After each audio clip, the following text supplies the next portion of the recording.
Honorable sénateur, je suis heureuse d'attirer l'attention du Sénat sur mon alma mater, l'Université Mount St. Vincent. Cette année, l'Université Mount St. Vincent, la plus ancienne université au Canada pour l'avancement des femmes, célèbre son 150e anniversaire. Fondée en 1873 par les Sœurs de la Charité de Saint-Vincent-de-Paul d'Halifax, l'école a d'abord été créée pour former les novices et les jeunes sœurs à l'enseignement. Cependant, les sœurs ont fini par se rendre compte que les jeunes femmes de la province étaient négligées et mal servies lorsqu'il s'agissait d'accéder à l'enseignement supérieur. Les sœurs ont reconnu qu'elles étaient en mesure de faire la différence dans la vie des jeunes néo-écossaises et leur ont donc ouvert leurs portes. En 1925, la législation de la Nouvelle-Écosse a accordé à l'école le droit de délivrer des diplômes, ce qui en a fait le seul collège féminin indépendant de tout le Commonwealth britannique. En 1966, l'école est devenue une université et l'année suivante, elle a admis ses premiers étudiants.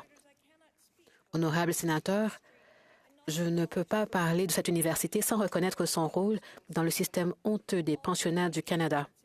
Comme tous les Canadiens, l'Université Mount St. Vincent a dû faire face à la dure vérité et réfléchir à la façon dont cette histoire douloureuse a affecté des générations entières d'Autochtones au Canada et aux conséquences dévastatrices qu'elle a eues sur leur culture.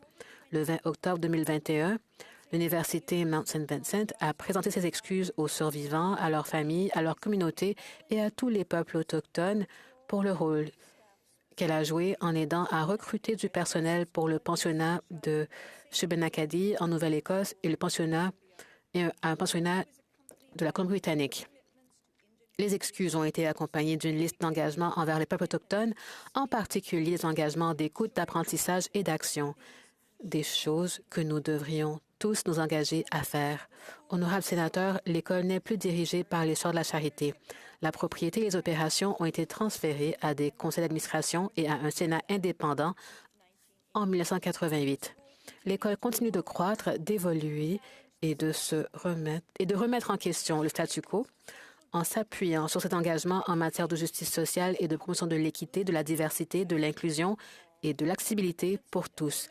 L'avancement des femmes et des jeunes filles par la poursuite de la connaissance et de l'excellence académique, inspirée par une forte tradition de responsabilité sociale, reste sa mission.